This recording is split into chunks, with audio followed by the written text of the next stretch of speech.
Welcome everyone. Fundamentals of Kabbalah and Chassidut, continuing our series on the mysteries of creation. Mysteries of creation. Now, last week we spent a good part of the class analyzing one Midrash, and we didn't totally finish or delve into it as deeply as I'd like. And so that's where we're going to start here. For those who weren't in the class, I'll just explain briefly, and this way remind everyone what we're talking about. In the story of creation, especially the creation of mankind. So the verse says, and God said, let us create man in our image and our likeness. The obvious question that the Midrash is addressing is, who is the us? Who is God speaking to? Who is he taking counsel? That's how the Midrash understands when it says, let us make human beings in our image and likeness. He was actually asking advice or counsel. And the Midrash gives 5 different possibilities of who he was asking counsel from. And so very quickly, I'm going to go through this, that the 5 possibilities, and we discussed how it's not 1 or 2 or 3 or 4 or of these, it's all of these. Each one has its place and its perspective. So it's as if God ask counsel from all these different possibilities. So the first one was all of creation. Since mankind is the last creation, the crown of creation, the purpose of creation, so God wanted to include everything that had happened before, all the other creations. So that's the first opinion. Again, I'm just reviewing quickly. The second opinion is, which is very similar to this, but a little bit different, is God asked each day of creation what they thought in order to get their input and their participation in the creation of human beings. The third possibility that the Midrash offers is God was asking counsel with the angels. The fourth possibility was God was asking counsel from the souls of the tzaddikim. And this is actually, of all 5 possibilities, this is the one that is most quoted. And we discussed at length, what does this mean? There are no human beings. There's no time, there's no space, there's no world. So what does it mean that God took counsel with the souls of the tzaddikim? And we saw that these were the future tzaddikim of the Jewish people who would be born in the future, but at that point, they are part and parcel of the of divinity, of godliness. So it was as if God was having an inner discussion with the future souls of Israel. Because we have a verse that says, all of your people are tzaddikim.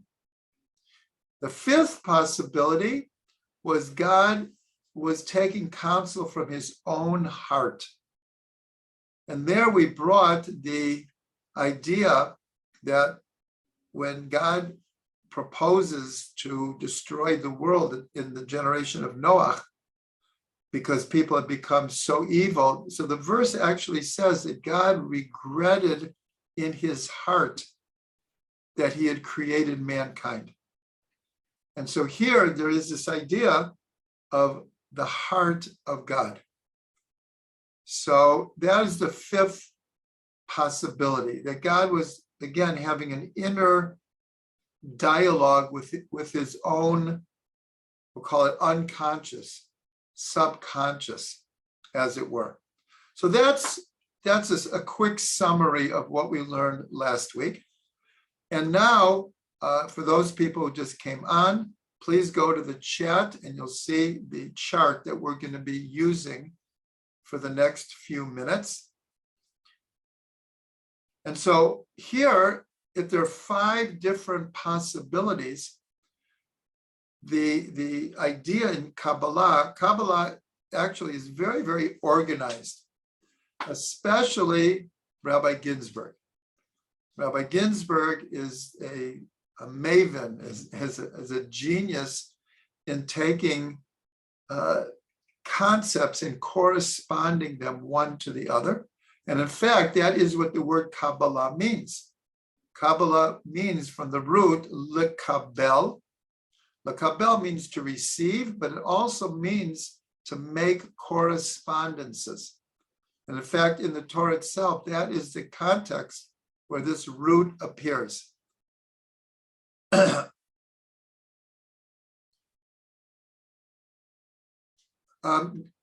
Does everyone have the chart? Yes? No? Yeah? Okay. So Toby, you just try again. Try again. Everyone else has the chart. So it's from your side. Try again. It's posted there. Okay, so if there are 5 different opinions, so Rabbi Ginsburg organizes this with the 4 letters of God's name and the tip of the Yud, which is a 5th level of the divine name of God. This corresponds to the 5 levels of the soul. And this corresponds to the 5 Kabbalistic worlds. Usually we talk about 4 worlds, but the Arizal revealed a 5th world. So here, when you look at the chart, you see it's very organized. And it's just a golden opportunity, especially when we're talking about creation, is to understand the correspondences here. So we're going to start with going from below to above. So the first opinion is, who did God take counsel with? The general workings of heaven and earth, meaning all of creation, but in a general way. So this, of course, corresponds to the lower hay of God's name and the world of action. Because when we're talking about general creation, well, that's this world. That's how it developed into this world. And on the level of soul, this is the nephesh. Because the nephesh is the part of the soul, sometimes referred to as the animal soul, that is most connected to the body. So here we see direct correspondences that the world of action, Olam Asiyah, corresponds to the nephesh in the soul. It's that part of the soul that's most connected to physical material reality. That is the world of action. That is our world that we perceive and we act in. And this is the lower hay in God's name. Now we're moving up to the next one. And the second opinion was that God asked the individual days, the creations of the individual days. So what's the difference between that and general creation? So here it's more specific. And this is connected to the world of Yetzirah, the world of formation. So what does that mean? So when we relate to the world, in a sense, we're relating to it in a very superficial way. Like the expression says, what you see is what you get. In other words, we look at images, physical images, a room, a table, a person, a light bulb, and that's what we see. But we know from science, if you just put a microscope on, let's say, someone's hand, all of a sudden you would start to see within the hand, you'd see the blood vessels, you would see the cells, you would see the atoms, you would see the particles. In other words, the world of formation is the coded world, the inner forms of what we are perceiving in the outer world. So that's the world of formation, and that's the Vav in God's name. And this is the level of soul called Ruach. This is the spirit, in a sense, behind the forms. In other words, if you look at my hand right now, it seems stationary. But the cells are a factory of action. Hundreds of chemical actions and reactions are happening in every cell. You go into the atom, then you have scores of particles, all of them interacting. This is the world of formation. And like I say, we're seeing a superficial version of all of this. The next possibility of who God took counsel with were the angels. The angels were moving up here. This is the upper hay of God's name. And this is the world of Bria. Now, I'll make an important point here, is that when you make correspondences, it's like similar to the theory of relativity. Everything's relative to that particular structure. So usually, if we're talking about the relationship between angels and human beings, in general, we would say that angels are in the world of Yetzirah. Human beings are coming from Berea. Now, there are certain souls that are coming from Atzilut and certain angels coming from Bria. But in this particular structure that we're creating here, the angels are connected to the world of Bria. And as we'll see, the next opinion is that God was taking counsel with the souls of the tzaddikim. And these are human beings. And this is the world of Atzilut. This is the upper Yud. And this is the Chaya. Because we're told, what is the Chaya in the soul? The neshama is the more intellectual part of the soul, and the Chaya is the will, is Ratzon. And since only human beings have true free will, they're connected here to Chaya. Angels do not have free will. And so even though we conceive of angels being higher or spiritual than human beings, we're taught that's not true.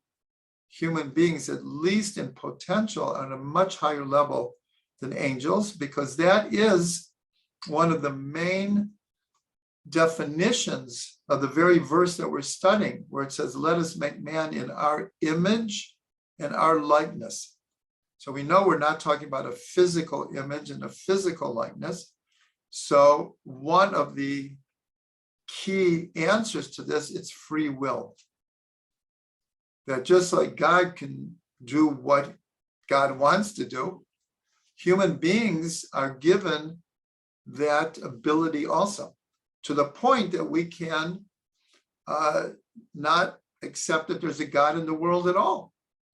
A person has that free will to ignore or dispute the fact that there's even a creator. That's how much free will that God has given us. So that's the chaya in the soul. That's the will. And it's translated as free will.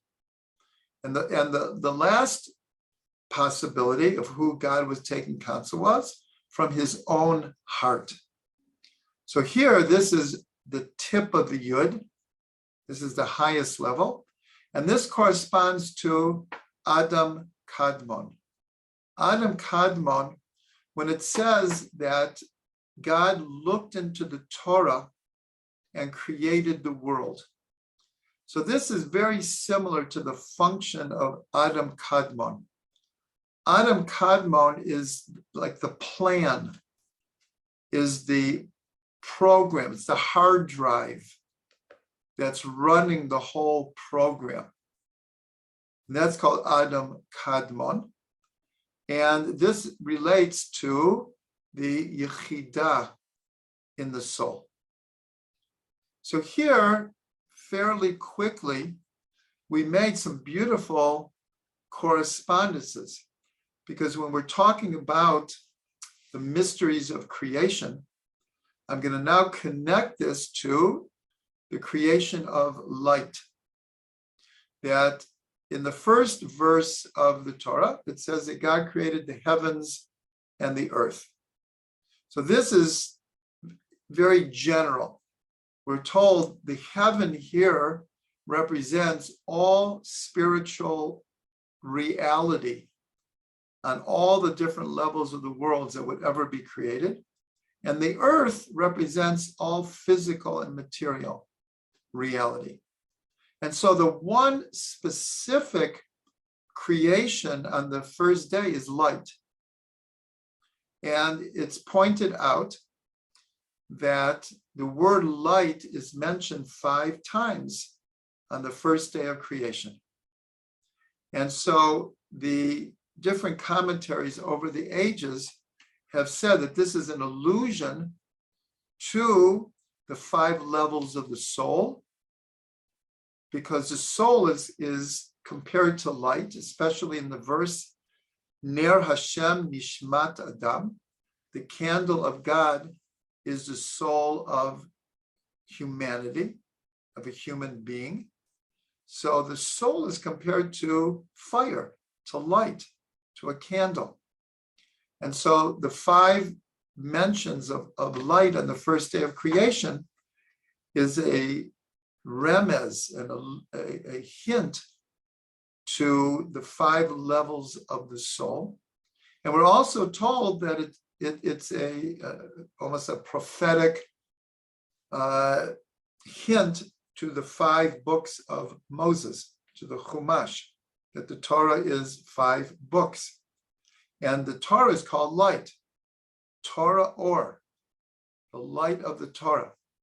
So here, when we made these correspondences between the 5 different opinions who God took counsel with, it's like God taking counsel with the 5 different levels of the soul and corresponding to the manifestation of the 5 levels of reality as a development of the 5, well, really the 4 letters of God's name, but the tip of the Yud. And this is obviously connected to the 5 worlds of reality. Now remember that these 5 worlds, we operate in the world of Asiya. But it's explained in Kabbalah and Chassidut that when we talk about the 5 worlds, from our perspective, we're talking about 5 different levels of consciousness.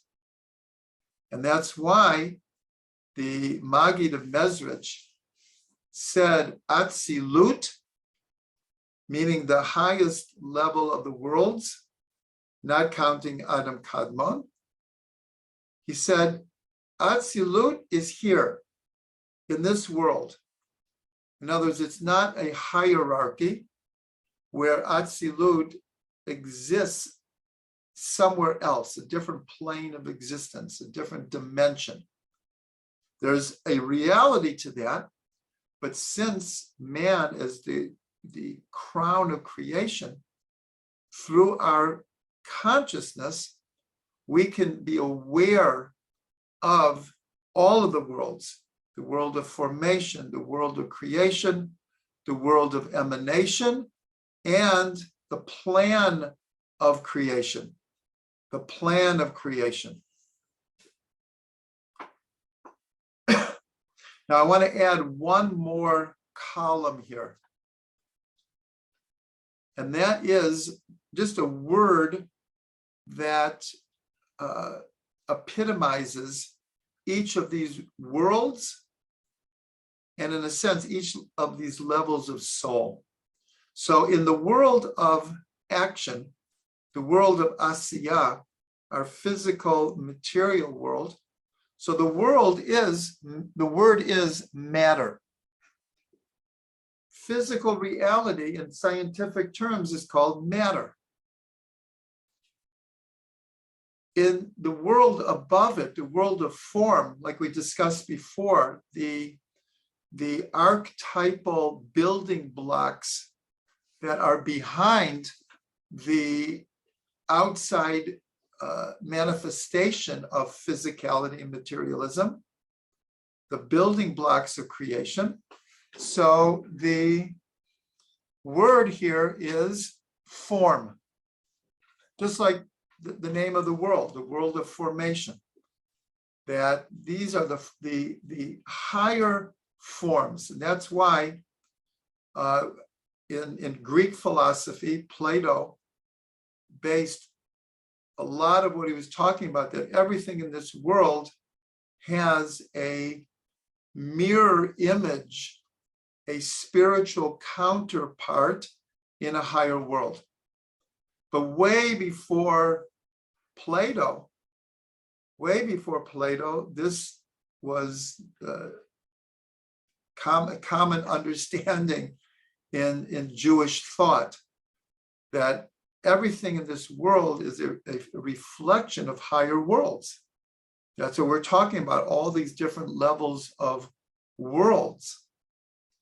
And each one is connected one to the other, and each one is integrated in a holistic way, one within the other. And we're actually told that there's something special about this world, more than any of the other worlds, is because it's the lowest of all the worlds of the worlds are here in it. The upper worlds, in a sense, they have this world in potential, but not in actualization. So that is a tremendous advantage, of course, if we use our consciousness in order to perceive all of these worlds. So again, the world of action, Olam Asiya, is matter. The world of formation is form. The world of creation, Olam HaBriya. So the word that represents this is energy. Because we know now from science that matter, in essence, is energy. That energy manifests itself in the building blocks of creation, in the world of formation, the cells, the atoms, the particles, the elements.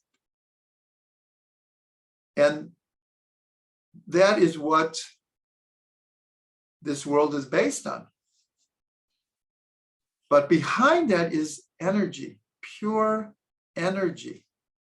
And of course, it took Einstein to reveal this, that matter is energy. So that means if you look at the chair you're sitting on, or the table where you're sitting, and it seems inanimate, it seems like nothing is happening.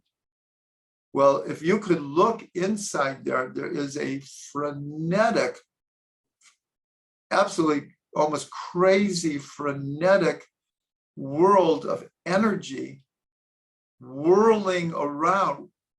We don't see it, but that is what the table is. That is what the chair is.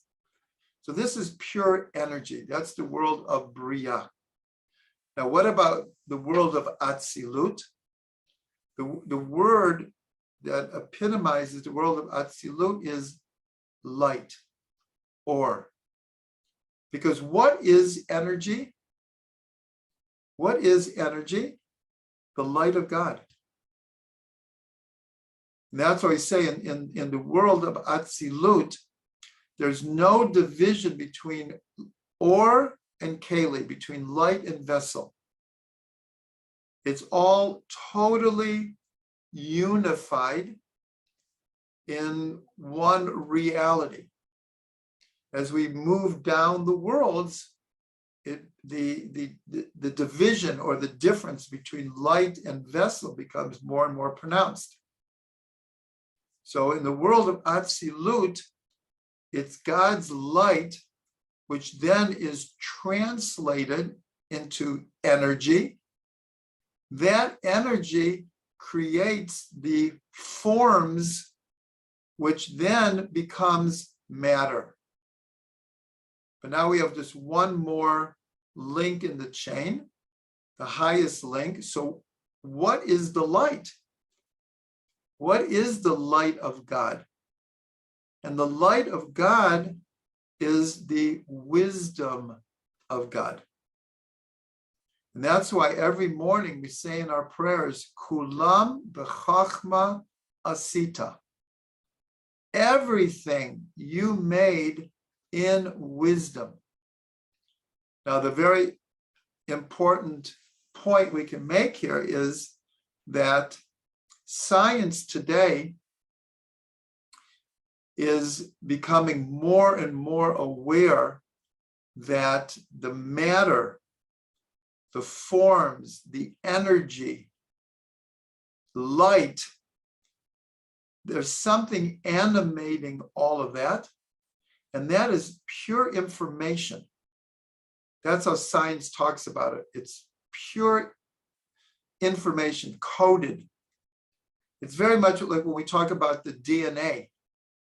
The DNA is the code through which physical material, living beings come into existence. The whole code, it's like Adam Kadmon is encoded on these strings of proteins. So just to review, this time we're going to go from above to below. We just went from below to above. Now we're going to go from above to below. And that is, we have God's wisdom. That wisdom is, I'll use the word translated. It's transmuted into God's light. God's light becomes pure energy. The energy is then manifest in building blocks of form, which allows matter to come into existence. So again, wisdom, light, energy, form, matter. Now the truth is there's one level higher than all of it, and that's what's talked about in Kabbalah and Chassidut as atzmut, the essence of God. And about the essence of God, we really have no idea. That is, how the essence becomes bridged to the wisdom. This is part of the mystery of divinity. Is the essence is really beyond our comprehension. But we can see in our world and all the other worlds God's wisdom, God's light, God's energy, the forms and the building blocks that God has chosen to allow a physical, material world of matter to come into being. But once we get to essence, atzmut, so that remains a mystery. The mystery of creation. Okay, so that's the first part of our class today. I sent in the WhatsApp that the other part of the class today is what we're going to do, and we're going to do this relatively quickly, is that in Sefer Yetzirah, in the 4th chapter, the 16th, call it the Mishnah of Sefer Yetzirah, so it says, 2 stones build 2 houses. 3 stones build 6 houses. 4 stones build 24 houses. 5 stones build 120 houses. 6 stones build 720 houses. And then it says, 7 stones build, I don't have it in front of me, I believe 5,040 houses. And then it says you go from there until you can't count anymore. So what does this mean? What are the stones and what are the houses? The stones are the Hebrew letters, and the houses are words.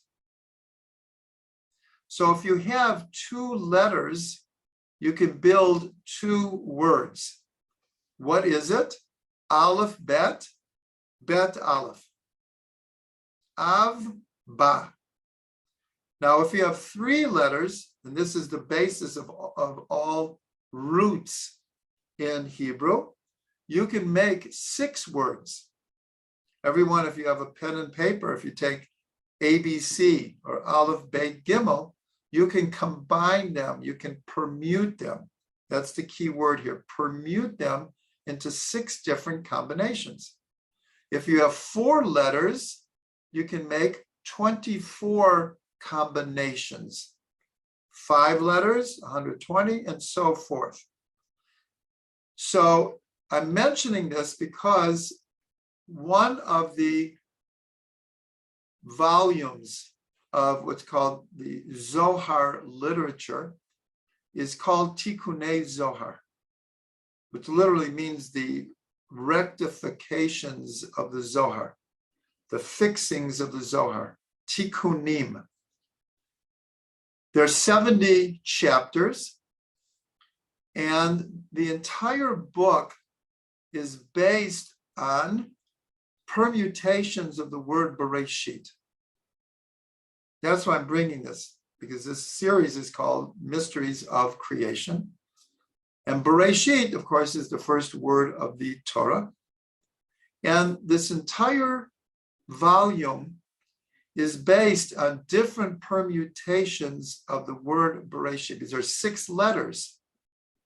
So in theory, you could make 720 different combinations without any repeating. And so the book takes many, many different permutations. Now I have to mention here that if you have 3 root letters, you can make 6 different combinations. But an amazing thing is there are only 7 roots in Hebrew that all 6 combinations make words that we know what they mean. Meaning you can have a 3-letter root and it forms a word, and then maybe you can make another 1, 2, or 3 combinations, but there'll be 1 or 2 that the combination will be, well, we don't know what this root means. There is no root in Hebrew that we know of that is represented by these letters. So when I was thinking about this, this is a bit how science talks about when they talk about the DNA. So they've identified, I don't know the exact number, but when they did the genome mapping of all of the combinations of proteins, they came up with a fairly limited amount of combinations of proteins that manifest themselves in our bodies, in the reality of a human being. And the rest, up to now, they've called it junk proteins because they can't figure out the combinations. But recently, apparently, they're starting to realize that even though they're called junk proteins, they have some kind of a function that science hasn't figured out yet. So it's the same thing with these words of letters that we don't have meaning for them. They must have some kind of meaning. We just aren't aware of them yet. So the point is that the Tikkune Zohar I have to say, it's one of the most quoted parts of the entire Zohar. And like most Torah literature, it uses these different permutations and then it jumps all over the place. And some of the most fundamental concepts of Kabbalah come from the Tikkune Zohar. So what we're going to do with the time remaining is we're going to go through a lot of these permutations. It might be instructional if anyone has pen and paper, and because I'll spell them out. And we may continue next week with this because it's super fascinating. And the reason is because in the word Bereishit, in a sense, is contained the secrets of all of creation. In a previous class, we learned that everything that would be created during the 7 days of creation were already created on the first day. Everything on the first day is already found in the first verse.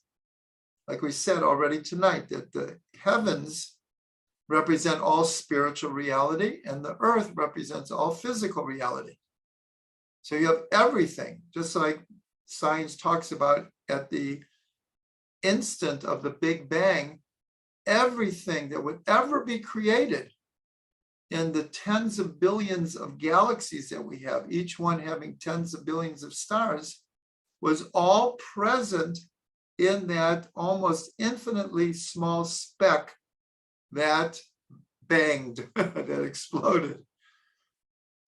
So everything in the first verse, though, they say, is found in the first word of the Torah, Bereishit. And on a deeper level, they say everything is found in the first letter in the Bet. And then, even deeper, everything is found in the white space preceding the Bet. Yesh mi'ayin, something from nothing. So we're going to go through some of the permutations of Bereishit. This is in no particular order. They're just different permutations that are found in the Tikkune Zohar. So the first one is Bereishit, Bet Resh Aleph hyphen Shin Yud Taf. He created 6. In Aramaic, 6, Shesh, is Shin Yud Taf. And so the Tikkune Zohar uses this to explain that already in the first word of creation is the prototype of all creation, the 6 days of creation. It's all there. And because of that, this forms the basic cycle of time as the Torah teaches. 6 days of work and a 7th day of rest. 6 years of work, 7th year of Shemitah, sabbatical year. 6,000 years of history, and the 7,000th, may it come quicker, the Messianic era. So this is all encoded where it says he created 6. It's not just 6 days, but it's the concept of 6 is going to run through all of creation, not just the 6 days of creation. The way we relate to time.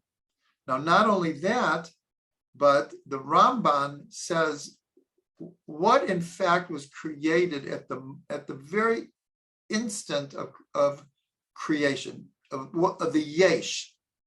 Before the yesh, there was ayin, there was nothingness.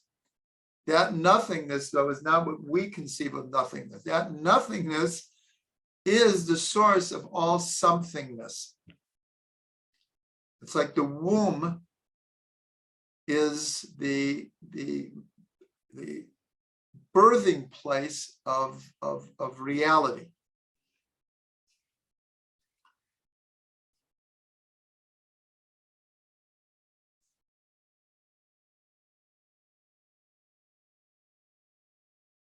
Okay. So the Ramban says, so what was created at that instant? Time and space. And both of them are connected to the number 6. Because as we saw, all the cycles of time are based on 6 and 1 equals 7. But it's based on 6 and then 1. We're going to see in a minute where the 1 comes in here. And space is 6 directional. We have length, breadth, and height. We have 6 directions. That's like when we shake lulav. That's one of the secrets of shaking lulav, is to the 6 directions. Because all of space is like a expanding cube.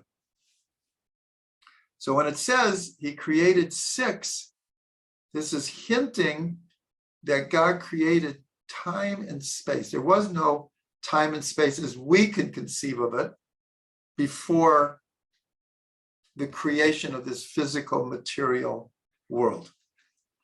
So now that we mentioned the 6, so what's another permutation is Yira Shabbat, or Ya'er. I'll spell this first. Yira is Yud Resh Aleph hyphen Shin Bet Tav.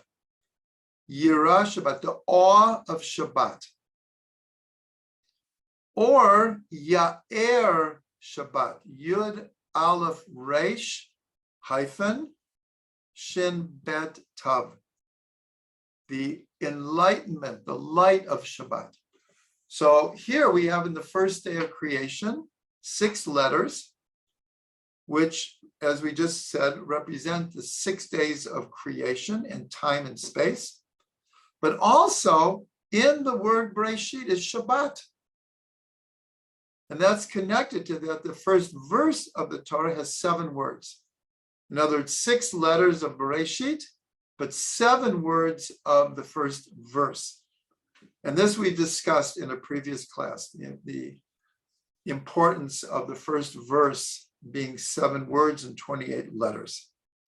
So this is just a beautiful thing that Shabbat is in the word Bereishit. And that's why in Lecha Dodi, the song that we sing at Kabbalah Shabbat, we say, Sof Ma'aseh B'machshava Techila.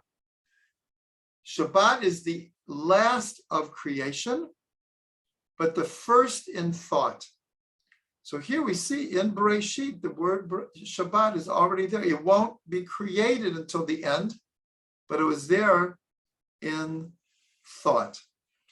Now, the permutation of Yair Shabbat, the light of Shabbat. So this is very connected to the mitzvah of women lighting Shabbos candles. And women having the privilege to bring Shabbat. And that's the motion that many women make. When they light the candles, they go like this, as if they're bringing infinite light into finite light. In other words, the light of Shabbos, now we're talking about the infinite light, into physical light, into physical reality. So now this is connected to the next couple of permutations, and that is Ashrei Bat. Aleph Shin Resh Yud hyphen Bet Tav. Ashrei Bat. Happy is the daughter. Happy is the daughter. Now, what's the importance of daughter being? It's actually the first letter of Bereishit and the last letter is Bat, and in the middle is Ashrei.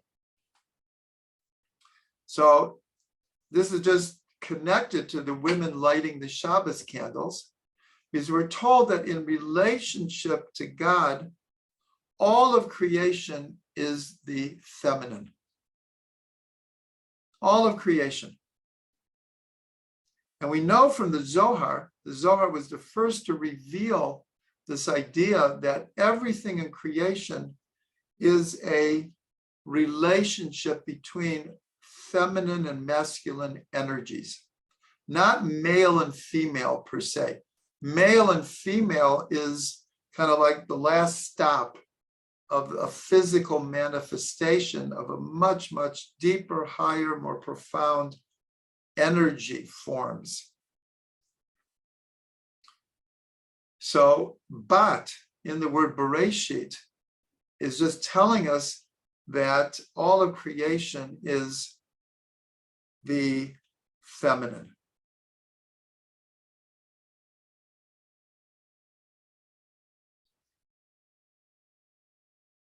Now, in the word, now that we mentioned daughter, so in the letters of Bereishit, we have almost the nuclear family, because you have Av,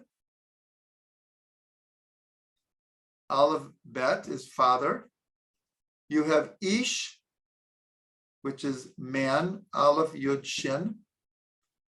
You have, we know that the basis of Isha, there is no Hey in Bereishit, but the Aleph and the Hey are interchangeable. So you have two of the three letters of woman, Isha. You have Bat, like we just said, daughter, and we have Bar. The first two letters is son, Bar Mitzvah, son. So it's just a very beautiful idea, is that you have almost the entire nuclear family and the feminine and the masculine manifestations in this world in the word Bereishit. Now, what we do have is the words Ish and Eshet, like Eshet Chayil, a woman of valor. So we don't have the Hey of Isha, but we have Eshet. Eshet Chayil Ateret Bala. And we sing this every Shabbat. We sing Eshet Chayil Mi Yimsa.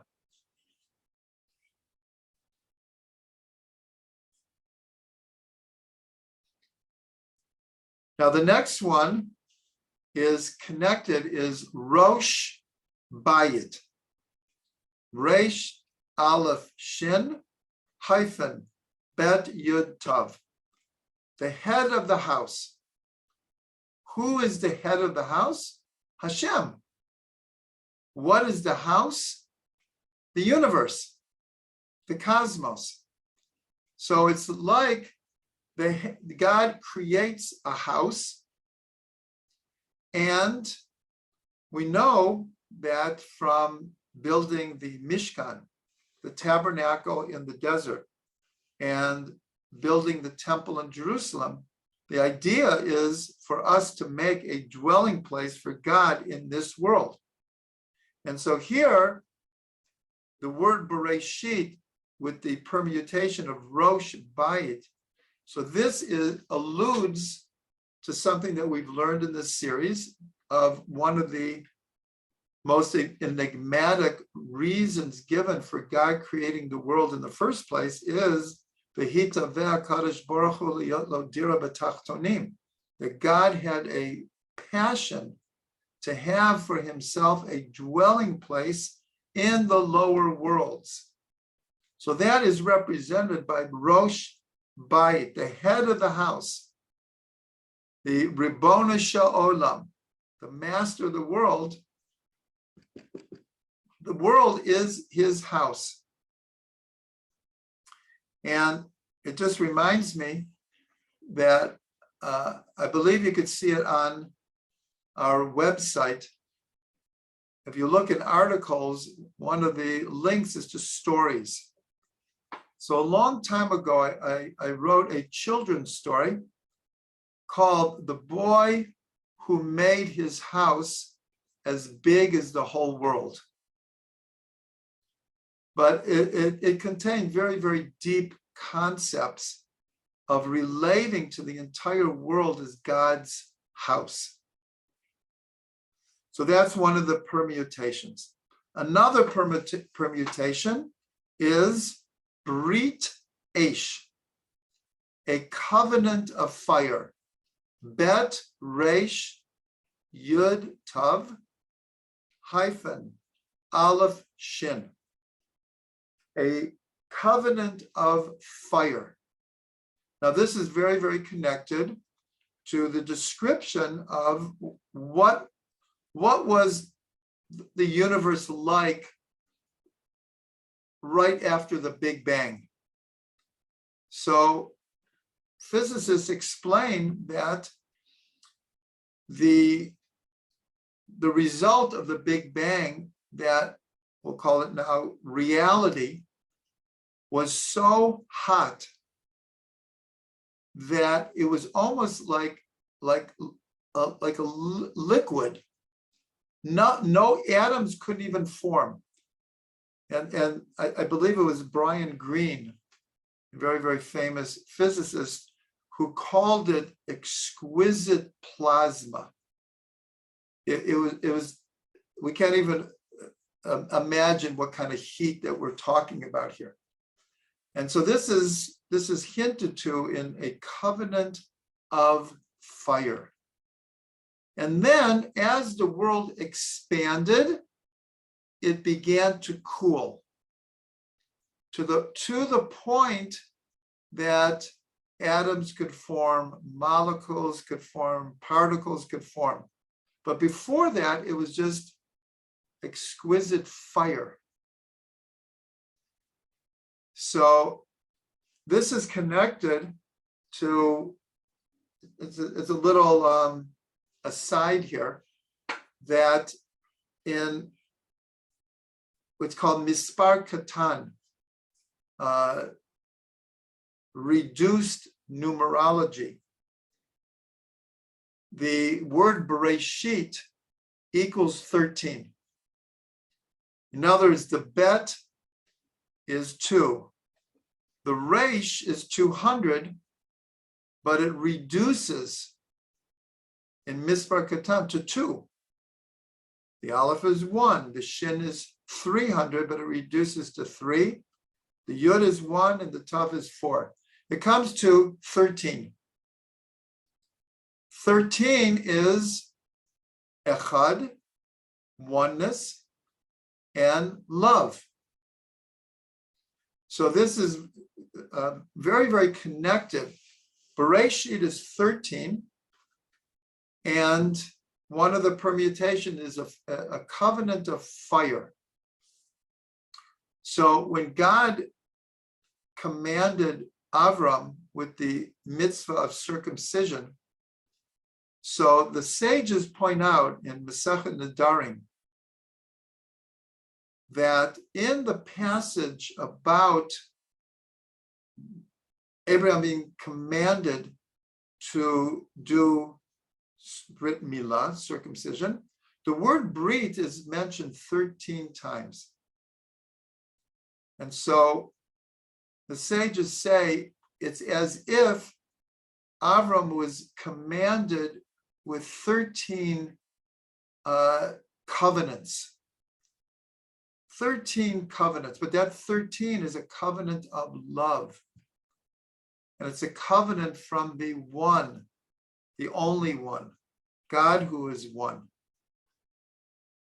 And this is connected to the very purpose of creation, is for the crown of creation, for mankind. And so God's love, which is encoded in Bereishit, whose mispar katan equals 13, is manifest in creation with a covenant of fire, but it eventually evolves into the mitzvah of circumcision. And like the sages said, 13 covenants God made with Avram. So this is just a beautiful idea. Another permutation is barata yesh. You created somethingness. Bet resh aleph tav hyphen yud shin. Barata yesh. And of course we have this idea of something from nothing. Before Bereishit, there was what we call ayin, infinite nothingness, which is really infinite somethingness. But from that is yesh, is created.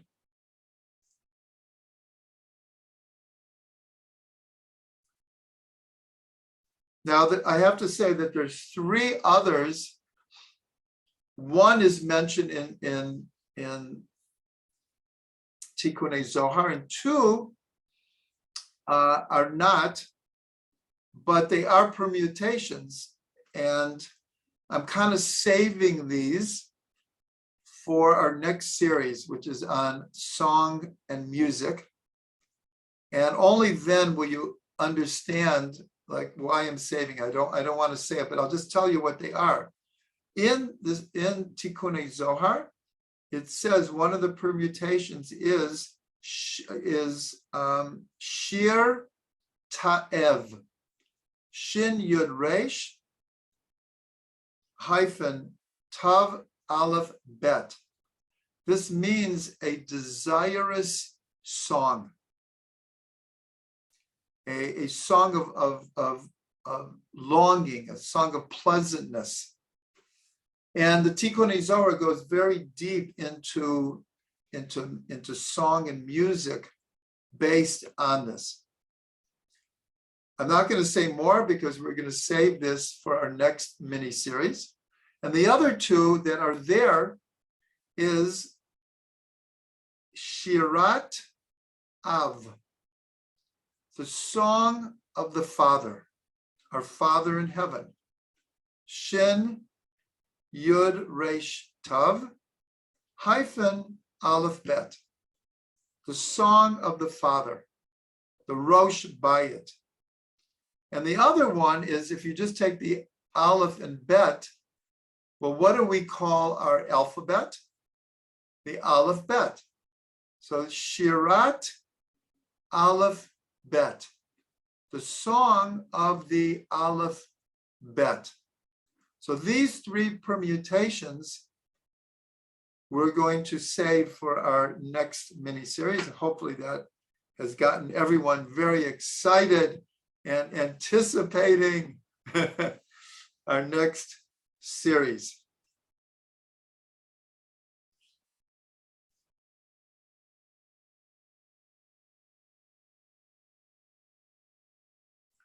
Okay, I think this is a good place to stop. I see a lot of chats, so we'll get to them. I think next week, perhaps we'll just finish up a few more and go on to another subject in the mystery of creation. So my bracha is that we all are able to build many houses from the letters of the Torah.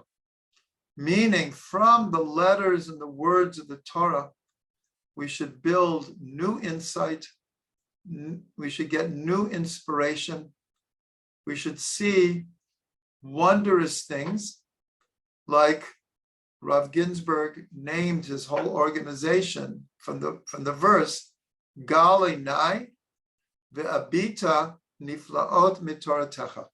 Open my eyes that I should see the wonders in your Torah. That is the name of the sponsor of this class, really, is Gal Einai. So we should all be able to take the letters of the Torah, the words of the Torah, and build beautiful palaces of insight and inspiration.